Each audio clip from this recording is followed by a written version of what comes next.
Es solo la teoría, ¿verdad? Sí, a grandes rasgos eso es lo que he explicado.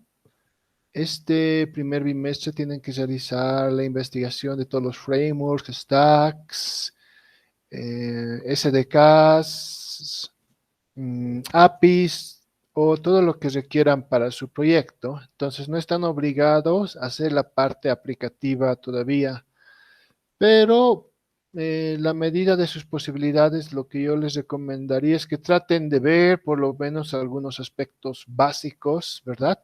Porque dentro del informe que ustedes van a elaborar, precisamente les estoy pidiendo en algunos casos, ¿no? A todos los grupos de que expliquen bien el proceso de instalación.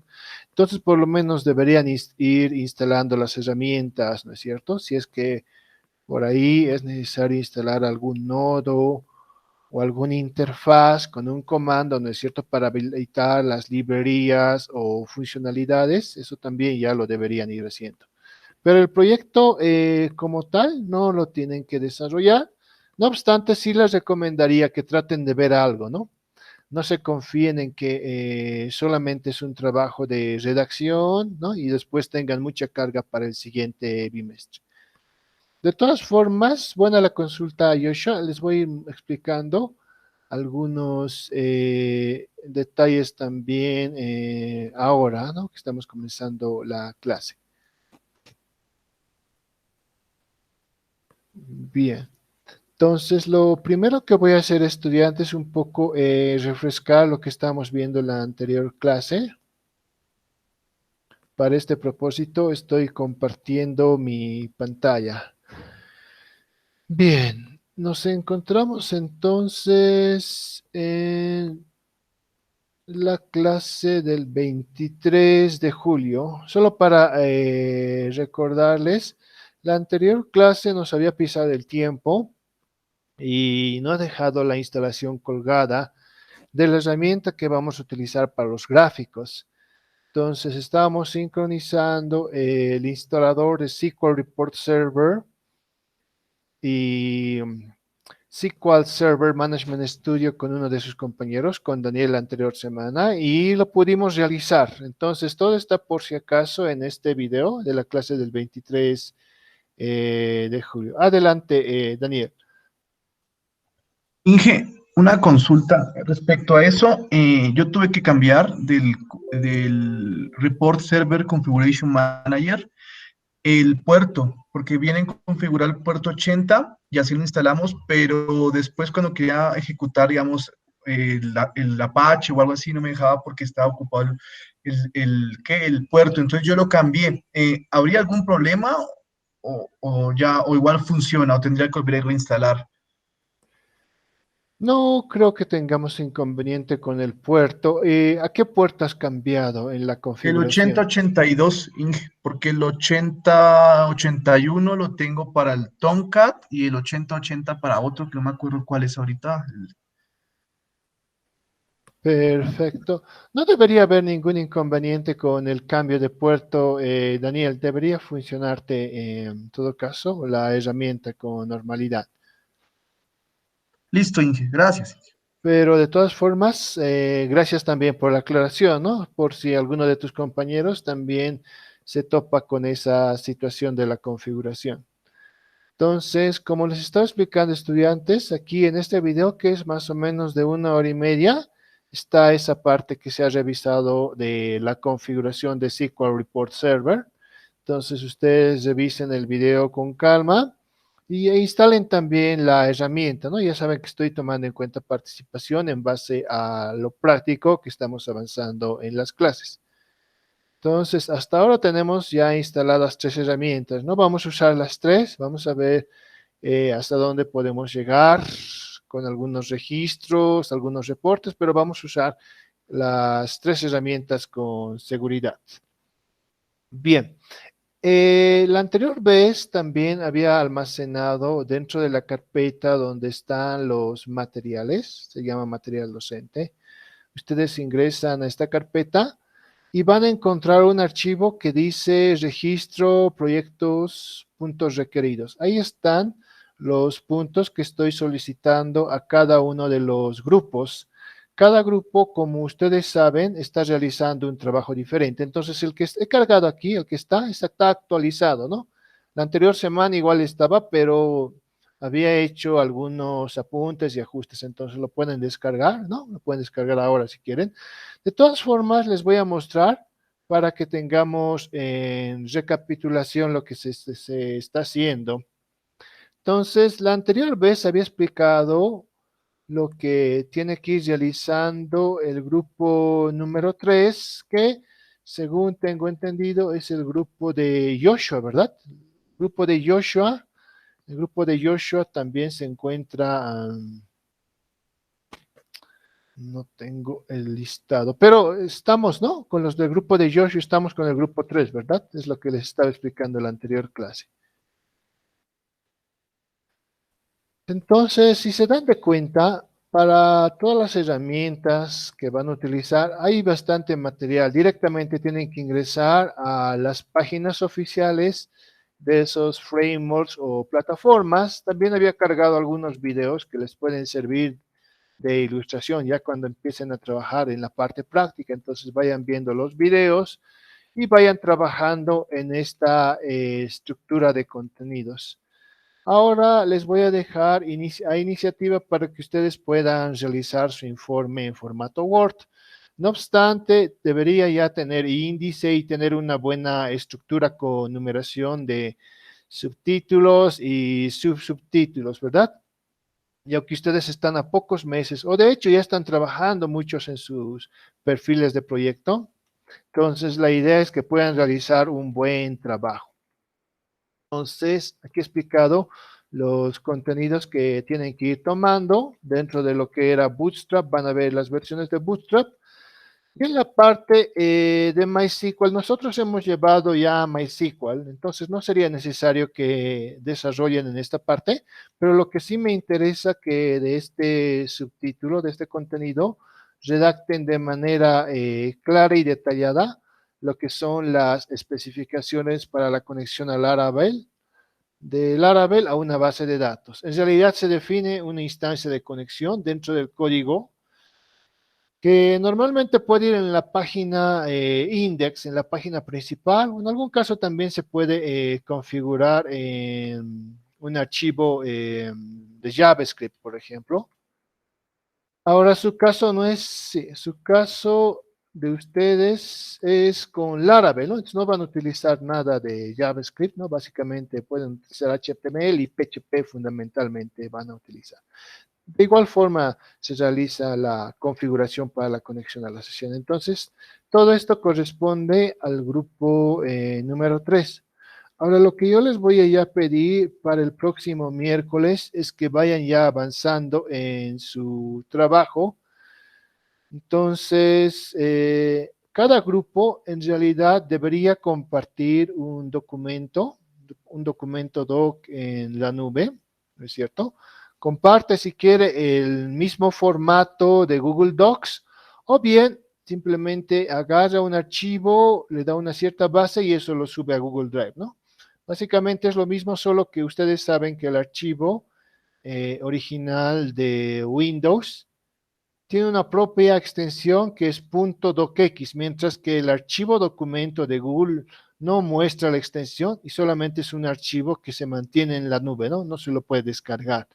Entonces, la única diferencia, pero de una u otra forma tienen que compartirse entre cada uno de los componentes de un grupo, ¿verdad? Y también me tienen que adicionar a mí con permiso de escritura, de tal forma que yo vaya revisando el avance que van realizando ustedes. Hay una consulta de Wendy. Adelante, Wendy. Ingeniero, disculpe que le corte, pero un compañero quiere ingresar a clase y no puede ingresar, me dice. ¿Sí? ¿Qué se llama? ¿No te he comentado? Igor, Igor, qué sí, extraño. sí. A ver, Igor. A ver, denme un segundo, por favor.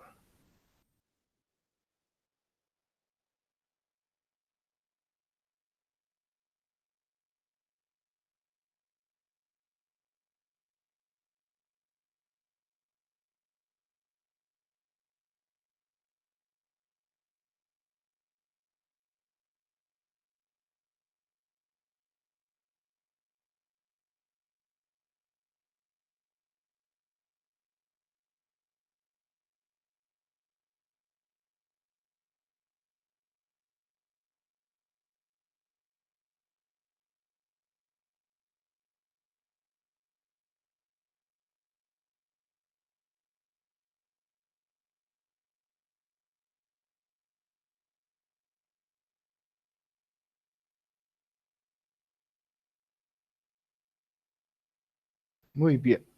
He podido admitir a Igor, entonces entiendo que se está conectando ya.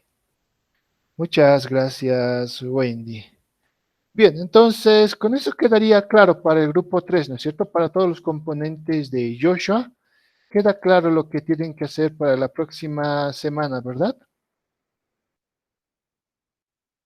Inge, hay que presentarle un documento hasta la próxima semana, ¿verdad? Hasta el próximo miércoles sería. Sí, en realidad no es que tienen que acabar hasta el próximo miércoles, ¿no? Todavía van a tener unas 2, quizás hasta 3 semanas para acabarlo bien todo. Pero lo que yo quiero hacer es ir viendo su avance, uno para poder hacer observaciones y de alguna forma guiarles en las mejoras que puedan hacer en su documento. Y segundo, por el punto de que quiero ya empezar a monitorear quiénes realmente van a ir trabajando, ¿verdad? Lo que pasa que muchas veces pasa que a veces trabajan dos, u otros dos esperan mucho tiempo para trabajar eso. Entonces, no es que lo tienen que acabar, pero sí traten de avanzar lo más que se pueda. Por lo menos vayan ya estructurando los subtítulos de su contenido. No está de más decirles que siempre tienen que definir objetivos y tienen que establecer una estructura para que tengan en la parte final las conclusiones y las referencias de información, ¿verdad? No sé si con eso queda entonces más claro, Joshua. Sí, ingeniero, muchas gracias. Perfecto, entonces vayan avanzando por favor los del grupo 3, ¿no es cierto? Los que están escuchando se contactan con Joshua para ir coordinando.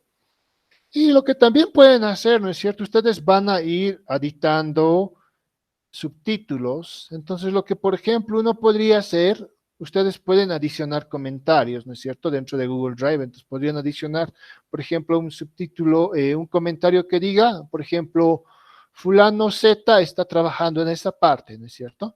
Entonces, eso también a mí me daría un mejor parámetro para ver quiénes están aportando más o ver la calidad de lo que están redactando. Tienen en realidad todo el material disponible, ¿no es cierto? Pero lo que yo quiero ver es que traten de redactar en sus propias palabras. Entonces, no quisiera que agarren párrafos enteros o no quisiera que agarren páginas, copien y peguen, ¿no? Más bien lean, estudien y traten de redactar en sus palabras. O si encuentran lecturas, foros, blogs con comentarios, puedan mejorar la redacción, ¿no? No está de más que igual tienen que adicionar imágenes, figuras, de tal forma que esté ilustrativo su informe. Eso entonces, y también aprovecharé para explicar lo que van a ir haciendo los del grupo 1. En el grupo 1 se encuentran los componentes del grupo de Jesús, ¿verdad? Se encuentra, si no me falla la memoria, también Wendy y hay creo 2 estudiantes más. No sé si Jesús, ¿nos escuchas? Sí, Inge. Perfecto, entonces para Jesús, Wendy y los otros 2 compañeros que están en su grupo, por favor presten atención en lo que les estoy pidiendo a ustedes.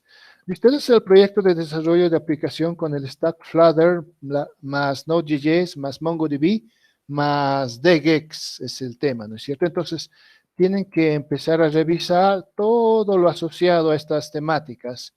Entonces aquí he encontrado un video ilustrativo.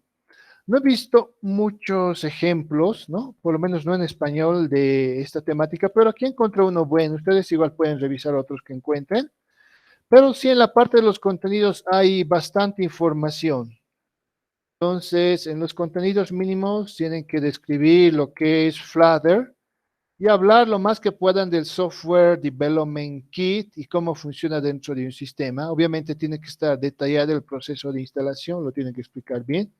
Y cuando obviamente vayan instalando, porque de todas formas lo van a tener que instalar, ustedes pueden ir instalando y pueden ir capturando imágenes, ¿no? Capturas de pantalla, y eso pueden adjuntar como parte del informe, ¿no? Entonces, eso sería un buen ejercicio y les sirve para documentar bien su informe. Aquí tienen que hablar qué es el editor, con qué IDEs se puede trabajar, ¿no es cierto? Cuando se trata de Flutter, qué IDEs que se puede utilizar. Tienen que describir las distintas plataformas de uso, después tienen que hablar del concepto de interfaz de usuario, describir los requerimientos de datos y backend para la parte de Flutter. van a hablar de lo que es accesibilidad e internalización, van a hablar de la integración en la plataforma, ¿no? Todo eso está dentro de los foros, dentro de la documentación oficial. Van a describir lo que son los paquetes y plugins. Hay varios, pero por ejemplo, podrían seleccionar unos 4 o 3 que ustedes vean importantes, ¿no? Dentro de los paquetes y plugins, van a redactar lo que son herramientas, técnicas, pruebas, optimización. Esta parte es importante, el lanzamiento de Flutter, ¿no es cierto? Y tienen que describir todas las versiones desde su origen.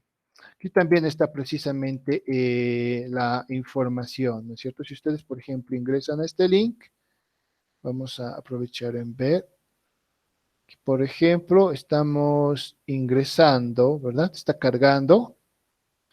En todo caso, ya les aparece en español, ¿no? Si es necesario, ustedes lo cambian y lo traducen al español. Entonces, aquí está precisamente la parte de la configuración del editor, ¿verdad? Todo está aquí bien estructurado. Entonces, básicamente es que ustedes tienen que tratar de elaborar bien su informe y hacer todo lo posible de redactar en sus palabras, ¿verdad? Porque básicamente toda la información está dentro de las páginas oficiales y la documentación. Después tiene la parte de Node.js. Tienen que describir el concepto, describir en detalle esta API, hablar de las características del ES6, hablar un poco de las dependencias de Node.js. Para esas dependencias, nuevamente, aquí pueden revisar información, hay bastante. Después una temática bien importante y de alguna forma bien que les ha tocado esta temática les va a ayudar, les va a reforzar a lo que vamos a seguir avanzando en el cuarto bimestre, lo que es MongoDB. Está igual la página donde van a realizar las consultas y tienen que explicar las aplicaciones que se tiene con MongoDB en la actualidad, ¿no? Pueden haber, por ejemplo, muchas aplicaciones, pueden haber 5, pueden haber 10 aplicaciones, pero podrían mencionar por lo menos 3 aplicaciones, ¿no? Una aplicación está orientada, obviamente, al desarrollo de páginas web a través de front y backend. Otra aplicación de MongoDB, por ejemplo, es el procesamiento para, para Business Intelligence, ¿no es cierto? Para todo lo que es analítica de datos, ¿no? Entonces, son las dos grandes áreas, pero tiene quizás más utilidad, más remuneración económica, como siempre en las herramientas de desarrollo de aplicaciones. Eso entonces tienen que describir y aquí les he especificado cómo lo tienen que hacer, ¿no? Que mencionar stacks, frameworks, metodologías de desarrollo utilizadas, ¿no? Está muy asociada a las metodologías ágiles. Y después GetX, que es un paquete dentro de Flutter. Esto más lo redactan. De esto no hay mucha información, entonces lo que puedan conseguir. Entonces todo eso tienen que realizar los del grupo 1. Para los del grupo 1 les podría pedir la subsiguiente semana, ¿no? En todo caso, el grupo 3 viene y nos va mostrando lo que va avanzando el siguiente miércoles. Y ustedes podrían ser el subsiguiente miércoles, ¿no? Y aquí ya tienen una estructura y bien detallado cómo tienen que ir formulando los contenidos de su documento. Ahora, para el grupo 2, el grupo de Daniel, todavía no he desarrollado en detalle, pero en la próxima clase lo voy a tener actualizado e igual les voy a explicar lo que tienen que ir desarrollando. Adelante, Wendy, tienes una consulta. Sí, ingeniero, antes de que se pase al grupo 2, en la parte de Flutter, quería consultarle a qué se refiere con la parte de datos y backend, accesibilidad e internalización e integración en la plataforma. ¿Qué es específicamente a lo que se refieren esos puntos, ingeniero, por favor? Está bien, voy a describir un poco. Cuando hablamos de datos, especifica el procedimiento que nosotros realizamos para consultar datos o en todo caso para importar datos. Y si hablamos de backend, ahí van a encontrar, por ejemplo, información de los formatos de los archivos, ¿no? Tienen que describir qué tipos de archivos se pueden abrir. Mencionar si esa estructura de datos se maneja como objetos, por ejemplo. Ustedes han visto seguramente JSON, ¿no es cierto? Es posible que hayan visto. Cuando tenemos información en JSON, se utiliza una notación con llaves donde se va especificando la composición de los datos. Entonces, básicamente, un objeto es una estructura con llaves y atributos propios de la sintaxis de JSON. Es muy diferente a lo que nosotros hemos visto en las bases de datos tradicionales, ¿no es cierto? En una base de datos tradicional, típicamente la información viene en un conjunto de sentencias SQL estructuradas, ¿no es cierto?, que se van a ejecutar con un script y con eso se va a crear la base de datos y las tablas. Pero es diferente en muchas de las herramientas. Entonces, esa parte, más o menos, a eso se refiere cuando hablamos de datos y backend. Luego se habla de accesibilidad e internalización. Entonces, si hablamos de accesibilidad, en realidad está describiendo del proceso que se realiza para acceder a esos datos, cómo se consulta esos datos. Y si hablamos de internalización, ya habla más propiamente de una herramienta específica para trabajar con esos datos como si fuese un entorno local, ¿no? Por eso menciona internalización. Ahora, cuando hablamos de integración en la plataforma, en realidad hace referencia a la comunicación que tenga con otras herramientas, ¿no? Ustedes saben que un stack no solo, por ejemplo, es un gestor de base de datos o no solamente es un framework de desarrollo, sino que existe una comunicación. Se establece una especie de interfaz, ¿no es cierto?, a través de un protocolo o a través de la instalación de un nodo. Entonces, a eso más o menos hace referencia estos conceptos. De todas formas, si es que ustedes revisan bien la documentación, está todo eso redactado ahí. Entonces, lean en detalle la documentación y en base a eso van a poder redactar y trabajar mejor, ¿no? Entonces, revísenlo bien y más bien también si es que hay algunas consultas adicionales, ya cuando me muestren los avances, ahí también podrían aprovechar en consultar para que tratemos de profundizar más esas partes. Está bien, ingeniero, gracias. Perfecto, Wendy, no te preocupes. Bien, entonces con eso ya habríamos realizado la explicación para dos grupos y para el grupo 2, que es el grupo de Daniel y de Stephanie, todavía no he redactado los requerimientos, pero igual pueden revisar estos videos, ¿no? Traten de sacarse un tiempo libre y pueden ir viendo. De todas formas, de ustedes, no es tan extenso, ¿no? Entonces, que más bien ustedes traten de enfocarse más bien en la calidad de sus contenidos más que en la cantidad. Pero hay bastante material, ¿no? Entonces, Angular es precisamente, y Firebase, esa combinación es un stack muy novedoso, hay más bien cosas que pueden aprender de esto, ¿no? No es tampoco un stack muy complejo de aprender. Entonces, esa parte vayan viendo, ¿no? El próximo miércoles entonces empezamos a revisar los avances del grupo 3 de Yoshua. Bien, eso por una parte entonces para ponernos al día en lo que tienen que ir realizando. Y ahora quiero que sigamos viendo, tenemos media hora más para trabajar. Entonces, antes de que comencemos a trabajar, ustedes tengan listo, por favor, dentro de UVA, todas estas instrucciones. Con estas instrucciones vamos a trabajar el día de hoy. Vamos a precisamente tratar de llegar a usar el gestor, pero antes de ello quiero aprovechar en hacer llamar a asistencia. Voy a llamar muy rápidamente y ya avanzamos poco la parte práctica. Entonces, ustedes pueden ver también. Estamos a 28 de julio. Entonces, rápidamente los voy a llamar. Como ustedes pueden ver, si es que me estoy olvidando de alguien, me avisa, ¿no? Igor, por ejemplo, está presente, ¿no? Alexander no está más con nosotros. Celso tampoco. Wendy está presente. ¿Justin se encuentra? Justin no está.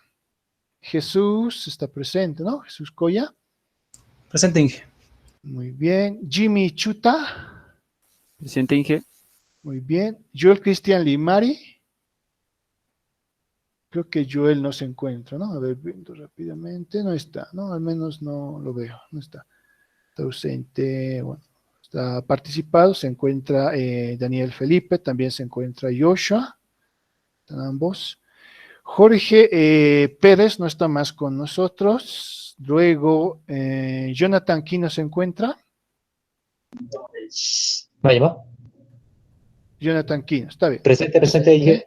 Muy bien. Stephanie Saavedra me ha pedido permiso hoy, entonces estoy registrando como licencia. Daniel Sánchez Inca se encuentra. No, ya no está más con nosotros. Se encuentra Miguel Orlando hoy. Ingeniero, buenas noches. Muy bien. Muchas gracias, Miguel. Jorge Torres se encuentra. Ya, perfecto. Entonces estamos ahí con los presentes, ¿no? Solo Daniel Sánchez ha faltado. Cristian Limari y Justin Colque que han faltado. Los demás están ya. Entonces con eso ya tenemos la asistencia. Muy bien. Bien, perfecto. Entonces esto ya está cerrado. Ahora sí, procedamos a trabajar aquí ya, trataremos de hacer algo con SQL Server. Entonces, los que tienen SQL Server, por favor, estén ya abriendo el SQL Server Management Studio. Con esa herramienta vamos a trabajar, ¿no? Entonces, ¿qué es lo primero que vamos a hacer? Vamos a acceder a este enlace, ¿no es cierto? Si ustedes hacen clic en este enlace, lo que va a hacer esto es abrirles un recurso. Entonces, esta parte rápidamente les voy a explicar, ¿no? Aquí aplica a todos estos entornos de trabajo, ¿no? Aplica tanto a gestores, a gestores locales o a otros que se utiliza directamente de la nube, como es el caso de Azure SQL, ¿verdad? Luego, aquí tenemos una base de datos muy ilustrativa que se llama AdventureWorks. Entonces, esa es la base de datos que nosotros vamos a descargar, AdventureWorks Sample Databases, ¿no? Que son ejemplos de databases de AdventureWorks. Ahora bien, esto les voy a explicar muy rápidamente. Aquí se encuentran los archivos. Tenemos los OLTP, los Data Warehouse y los Lightweight, ¿no? SQL Server es un gestor de base de datos robusto, ¿no es cierto? No es una herramienta especializada para warehouse porque está orientada a un entorno local, como puede ser una PC personal o un servidor, ¿verdad? Dependiendo de su versión, pero en un servidor. Entonces, es del tipo del online transaction processing. Son las transacciones procesales en línea, ¿no? Por eso lo describe así, ¿no? Este tipo de data es más típica para transacciones en línea en trabajos de carga de procesamiento, ¿no? Entonces, nosotros tenemos que descargar para la herramienta que estamos usando una de estas bases de datos. Ahora, yo quisiera que ustedes revisen ya más por su cuenta por qué se utiliza la extensión back, ¿no? Sería importante que lo sepan. Y también conocer qué gestores pueden abrir esta extensión back, ¿no? Sería bueno que conozcan ello. Ahora, si se fijan, hay varias versiones. Entonces, el producto que se descarga está asociada a estas versiones, ya que en ciertas versiones van a existir pequeñas diferencias en cuanto a la sintaxis o simplemente la estructura no podría soportar cierta estructura generalizada de las bases de datos, los esquemas, las tablas, ¿no? Entonces, si por ejemplo alguien tuviera la versión 2015, hagamos de cuenta que alguien tiene SQL Server 2015 o lo que sea, la versión de SQL Server Management Studio para ese servidor SQL. Entonces, tendría que utilizar esta versión preferentemente, ¿no? O si alguien, por ejemplo, tuviera la 2006, solo por poner un ejemplo, tendría que descargar esta, que es la inmediata superior, ¿verdad? Es así como funciona. En nuestro caso, vamos a descargar esta. Yo tengo instalado el 2019, ¿no? Entonces, esto es el que tengo que yo descargar, ¿no? Y bueno, cada uno va a ver de acuerdo a lo que tiene instalado en este momento.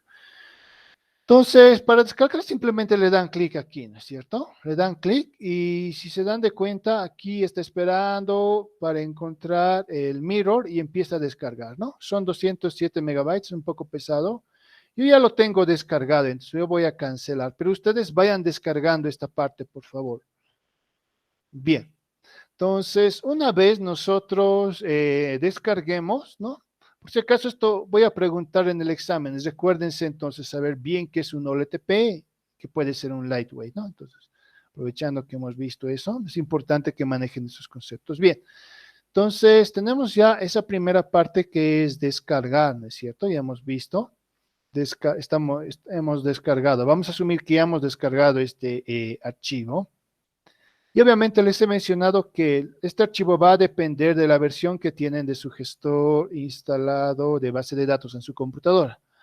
Luego lo que nosotros vamos a hacer es buscar la instancia de instalación de SQL Server que nosotros tenemos. Ahora ustedes cuando revisan típicamente se va a tener esta configuración por defecto, asumiendo que ustedes hubieran instalado el gestor en el path que viene por defecto, ¿no? Que es la unidad C, la carpeta Windows, la carpeta Program Files, la carpeta Microsoft SQL Server, y dentro de eso van a encontrar específicamente con su versión. MSC SQL 15.ms SQL Server, ¿no es cierto? Y dentro de eso vamos a ingresar una carpeta que se llama MSSQL, ¿no?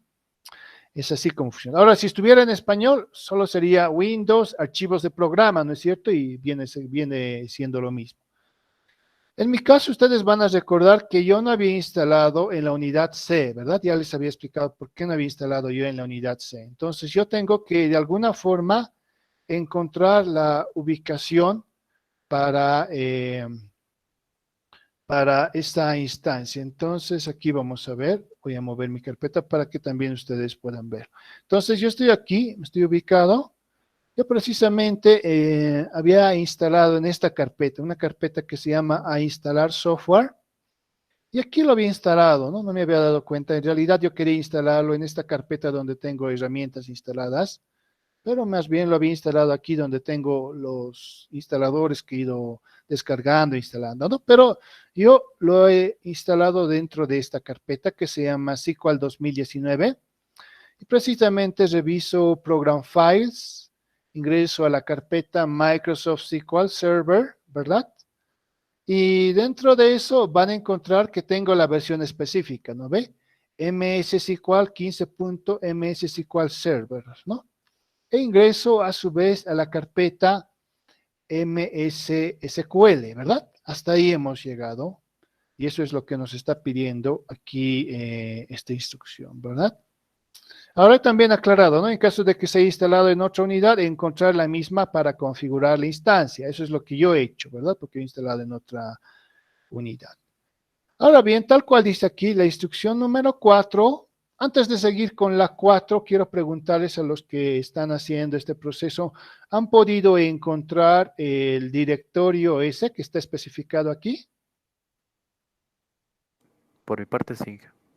Han podido encontrar, ¿no? ¿Tú, Daniel, lo has podido encontrar en tu PC?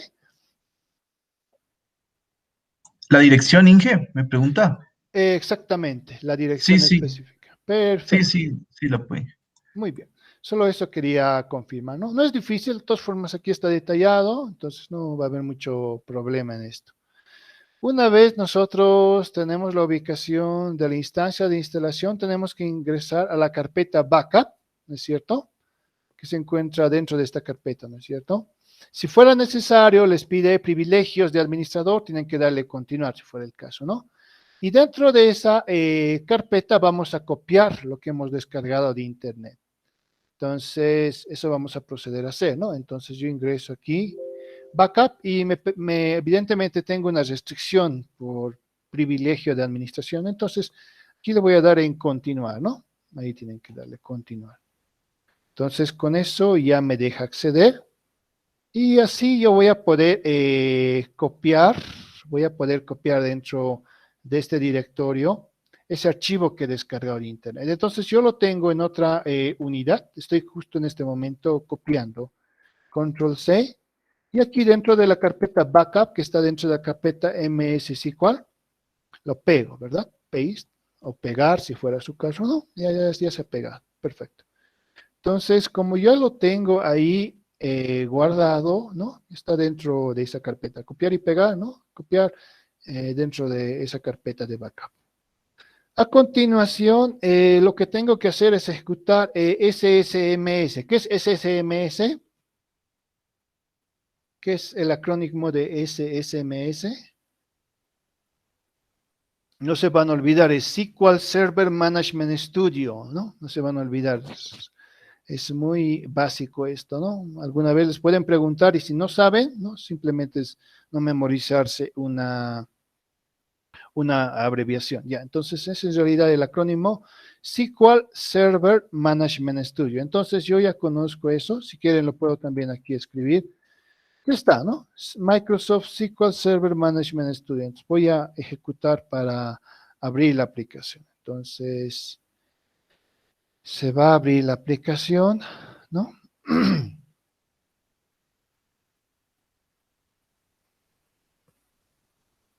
Esperemos un poco, ¿no? Va a demorar un poquito. Este es un poco más pesado en procesamiento que Workbench MySQL, que es el otro gestor que hemos visto bastante tiempo.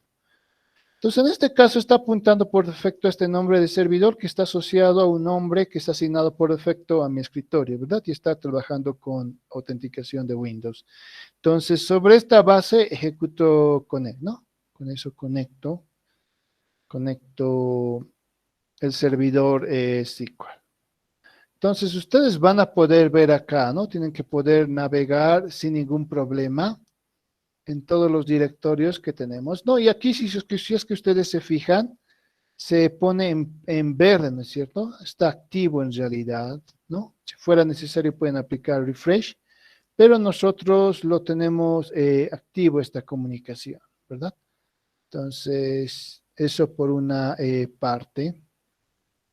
Bien. También podrían ver más en propiedades si fuera el caso, ¿no?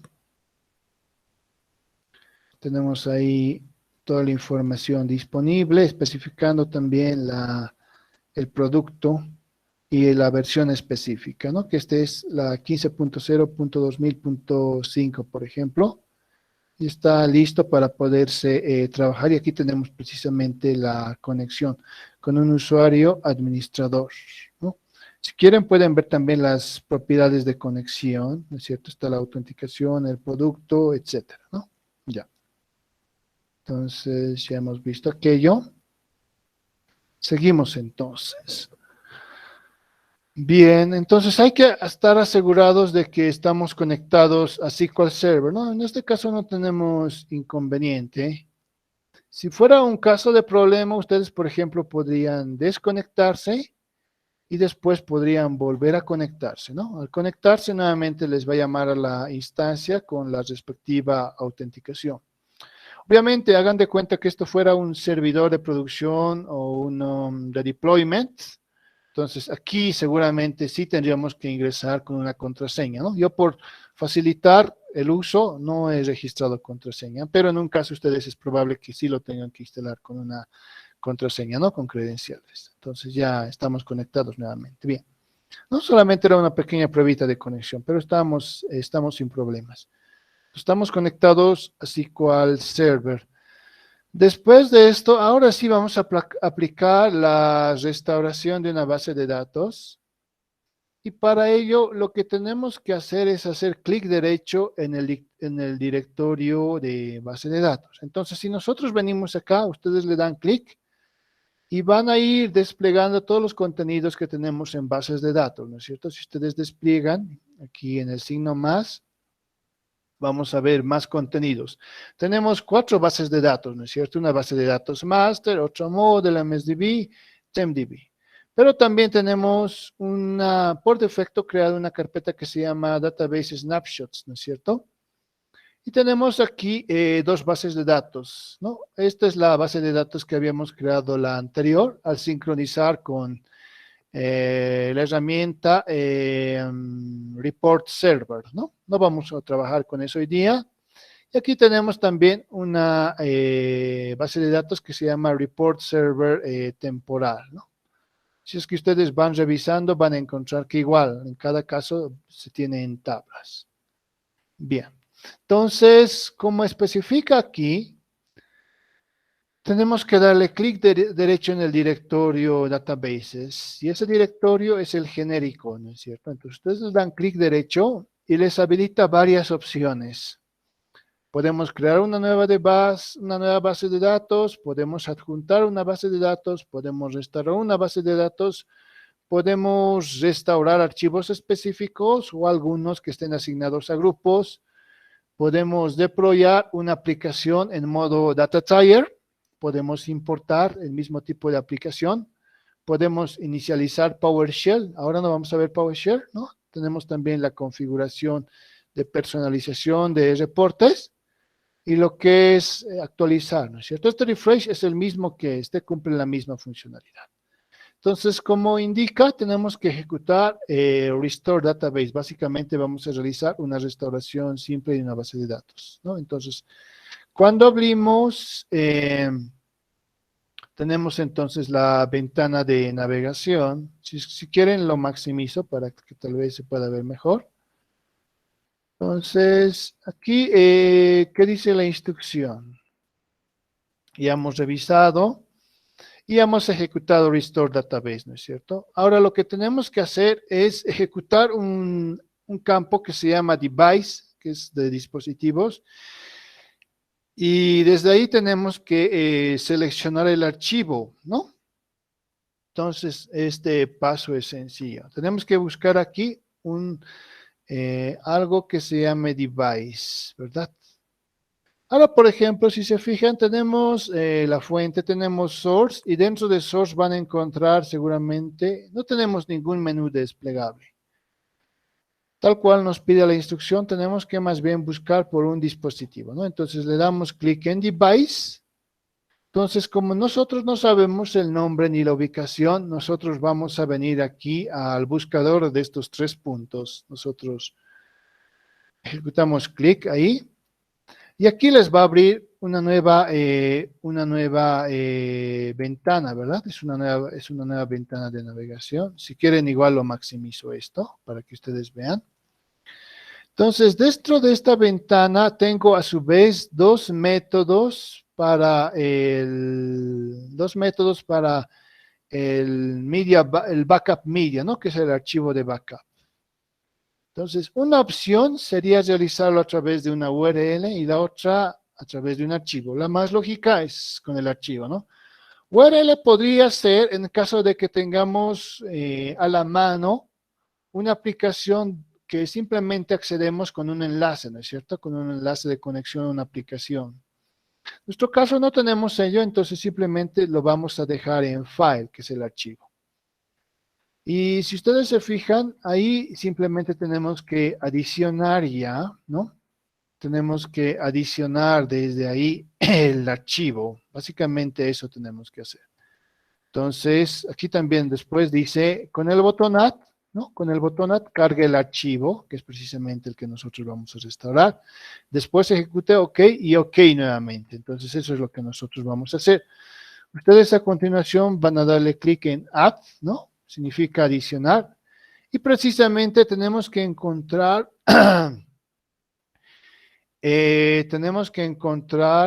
nuestro archivo para restauración. Ahora bien, si yo voy revisando acá, ¿no? Tengo que recordar dónde lo tengo instalado, ¿no? Entonces yo sé que está aquí. Y yo sé que no está dentro de esta carpeta. Yo recuerdo que está más bien dentro de install, está precisamente en esta carpeta que se llama SQL 2019.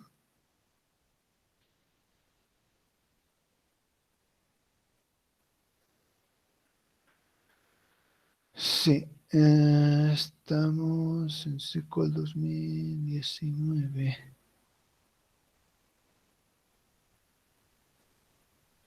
A ver, voy a por si acaso aplicar, actualizar.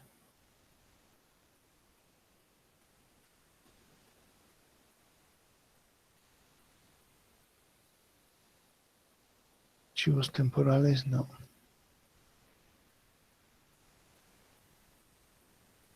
A ver, denme un segundo. Por alguna razón no estoy pudiendo accesar directamente aquí al directorio que requiero. A ver, ustedes vayan probando y vayan tratando de llegar. Desde aquí tenemos que poder cargar, el archivo con el que vamos a hacer la restauración. A ver, voy a hacer una cosa por este lado. Entonces, a ver, vayan probando ustedes. Yo desde aquí...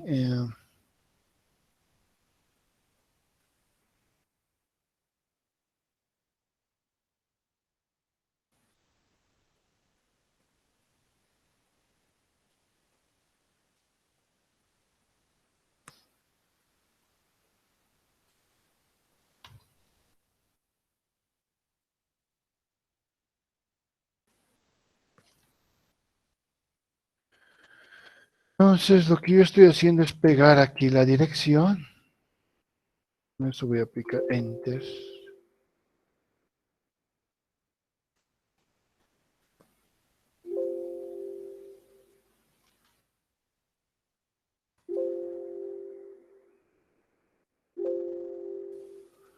Voy a cancelar un instante. Nuevamente voy a hacer la prueba desde acá.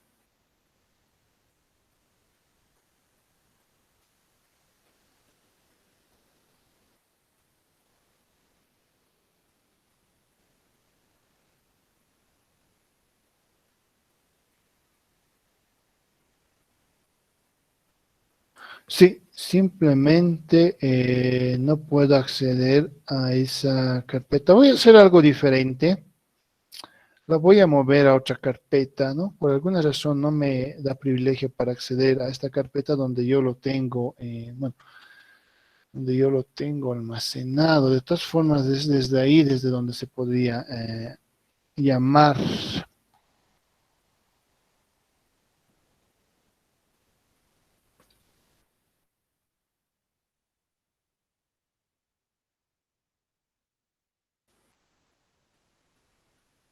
A ver, denme un segundo, voy a hacer una pequeña prueba aquí. Mientras tanto, ustedes desde su lado vayan probando si es que pueden llamar al archivo de backup, ¿no? Vayan probando ustedes y me comentan. Yo voy a hacer una prueba aquí.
Ya.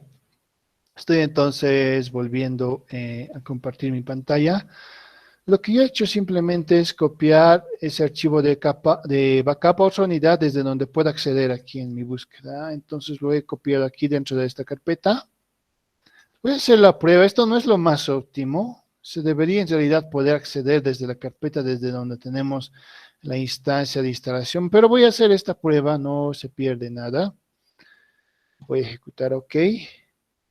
Entonces, sí se ha podido adicionar, ¿no? Como ustedes pueden ver, sí se está pudiendo adicionar. Y después de eso tengo que ejecutar OK. Ahora quiero aprovechar en consultarles a ustedes. ¿Han podido jalar el backup desde la dirección a donde lo habían movido, en ese directorio que se llama backup? Por mi parte, sí, Inge. Es decir, De que hecho, automáticamente me dirigió a la carpeta o al directorio donde estaba, pero yo lo instalé por defecto como viene en el C, Inge, capaz de ser eso. es una posibilidad, podría ser. ¿A ti cómo te ha ido, Joshua, en esa parte de la búsqueda y apuntamiento del backup? Inge, yo lo busqué, pero igual que Daniel, lo instalé en el disco C. Pero sí busqué las carpetas, pero sí me salió todo bien. Perfecto. Sí, puede ser alguna situación, ¿no? Tendría que haber tal vez habilitado algún permiso, algo que permita accesar. Puede ser una u otra situación, pero si les ha funcionado, está bien, eso es lo positivo. Entonces, una vez si se dan de cuenta que he llamado y se ha identificado el archivo para restauración, tiene que estar esta opción que dice Restore, significa restaurar, tiene que estar activa, ¿verdad? Entonces, quiere decir que está reconociendo toda la información, los metadatos en realidad de ese archivo para restauración, ¿verdad? Ahí está el tamaño, la posición, etcétera. Entonces, con eso ustedes le tienen que dar clic en OK, ¿no? Seguimos el proceso, le damos clic en OK. Y si se dan de cuenta, aquí en la parte superior está empezando a procesarse, ¿no? Va a demorar un poco porque sí es un archivo bastante grande. Entonces, este mensaje es el que les tiene que salir a ustedes. Microsoft SQL Server Management Studio, Database Adventure Work 2019 Restore Successfully. Significa la base de datos que tiene este nombre, AdventureWorks 2019, se ha restaurado de manera exitosa. Eso significa. Entonces, después, ustedes simplemente le dan clic en OK y listo, ¿verdad? Con eso pueden volver ahora aquí a su gestor. Entonces, si ustedes le dan refresh, ya les muestra, ¿no es cierto? Ahí les muestra precisamente la base de datos, ¿no es cierto? Ahí tenemos disponible nuestra base de datos. Precisamente eso es lo que hemos hecho hasta aquí, ¿no? Hasta esta parte hemos realizado aquello. Ahora de aquí ya es lo que ustedes conocen. Ustedes, por ejemplo, pueden ingresar, van a desplegar los contenidos de esta base de datos y se van a dar de cuenta que tiene una infinidad de recursos. Lo que nos interesa a nosotros es ver las tablas, por ejemplo, y aquí se van a dar de cuenta que no es un solo esquema, ¿no? Ustedes recuerdan que esquema significa base de datos, ¿no es cierto? Y en la notación que se maneja en bases de datos estructuradas, robustas, siempre viene el nombre, punto y la extensión de un objeto. En este caso, person corresponde a un esquema, a una base de datos que se llama persona, ¿verdad? Person, eso significa. Y lo que viene después, Business Entity Address, en realidad es una tabla. Es decir, si ustedes, por ejemplo, despliegan, como esto es una tabla, básicamente la tabla se llama Business Entity Address, van a encontrar sus columnas correspondientes, ¿verdad? Y esta parte, esto igual ustedes si quieren lo pueden ensanchar, ¿no es cierto? Esto ustedes ya conocen, ¿no? Un poquito diferente la visualización gráfica en comparación a MySQL Workbench, pero básicamente van a seguir viendo datos. Aquí estamos revisando atributos, ¿verdad? Aquí trata de hacerlo más simple llamándole columnas, pero desde nuestro concepto siguen siendo atributos o campos, ¿no es cierto? Entonces aquí tenemos el Business Entity ID, que es el identificador de entidad de negocios, Address ID, que sería el identificador de dirección, Address Type ID, que sería identificador del tipo de dirección. Tenemos después más información aquí, ¿no? En este caso son cinco columnas. En la primera tiene la PK, significa primary key, es la clave primaria. FK es foreign key, es decir, la clave con la cual nosotros podemos asociar un campo a un campo, al mismo campo que puede tener el mismo u otro nombre en otra tabla, ¿no es cierto? Eso es lo que nosotros conocemos ya de las bases de datos relacionales. Tenemos también el tipo de dato que está almacenando un número entero y está definiendo not null, ¿no es cierto? Entonces, en este tipo de, en estos atributos no vamos a tener datos nulos, o al menos no vamos a poder crear registros que tengan datos nulos, ¿no? Lo mismo, por ejemplo, para el address ID. Tiene su, bueno, es un primary key, es también un foreign key del tipo de valor entero y no acepta información nula. Entonces, ese criterio ustedes ya lo conocen. No es algo nuevo en realidad donde nosotros estemos trabajando. Bien, entonces como nosotros ya podemos visualizar la base de datos, cada una de las tablas, vamos a hacer vamos a hacer una pequeña introducción a cómo utilizamos aquí este, esta herramienta de interacción para realizar consultas. Entonces aquí van a ver en el menú que hay un botón que se llama New Query, ¿no? New en realidad es New Query, que significa nueva consulta. Si lo tuvieran en español, seguramente aquí les dijese nueva consulta o algo así. Entonces, cuando ustedes ejecutan este botón, le dan simplemente clic, va a procesar y va a abrir un nuevo panel de navegación, ¿no es cierto? Lo que en realidad esto está haciendo es crear por defecto un archivo de extensión SQL, ¿no es cierto? Sería un script SQL con este nombre por defecto le ha asignado. Y si ustedes pasan el cursor por encima, les da una ubicación, ¿no? Tendrían que buscar dentro de la instancia para encontrar ese script, ¿no es cierto? Pero también especifica el nombre del usuario, que en este caso es administrador. Entonces, en este script es donde nosotros podemos empezar a trabajar de la forma que nosotros ya conocemos. Entonces, algo muy importante, un aspecto es saber qué base de datos nosotros estamos utilizando, ¿no? Si es que si ustedes se fijan aquí, aquí aparece un menú desplegable de visibilidad, ¿verdad? Tiene una muesquita hacia abajo. Entonces, si yo ejecuto en la muesca, me va a desplegar un listado visual que tiene Master, Model, MSDB, TMDB. Todos estos son otras bases de datos que precisamente las podemos también visualizar en el panel de navegación. Entonces, es importante siempre apuntar a una correcta base de datos, ¿no? ¿Qué pasa si, por ejemplo, estamos apuntando accidentalmente a Report Server y no me doy cuenta y comienzo a ejecutar instrucciones aquí? Entonces, tendría un serio conflicto, ¿verdad? Y aquí vienen las instrucciones que ustedes conocen ya, ¿no? Por ejemplo, aquí lo he movido a Report Server, a esa base de datos. Inicialmente estaba en AdventureWorks. Hagamos de cuenta que por defecto lo ha apuntado a otra base de datos. Entonces, yo quiero trabajar dentro de la base de datos que se llama AdventureWorks, ¿no?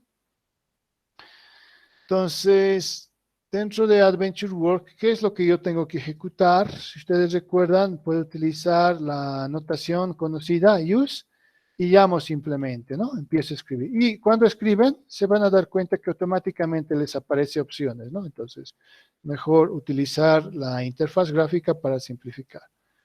Entonces, si yo le doy clic, y si después selecciono esta línea y ejecuto, precisamente me cambia, ¿no es cierto? Me está apuntando ya a la base de datos en la que deseo modificar o realizar consultas, ¿no? Aquí también les despliega el mensaje.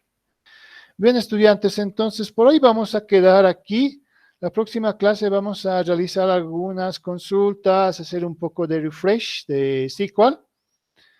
Y ya después ya vamos a empezar a hacer la parte de reportes gráficos. Quedaríamos entonces aquí, estudiantes. Muy buenas noches. Buenas noches, Inge. Hasta luego, Inge. Hasta luego, estudiantes. Solo Inge. Hasta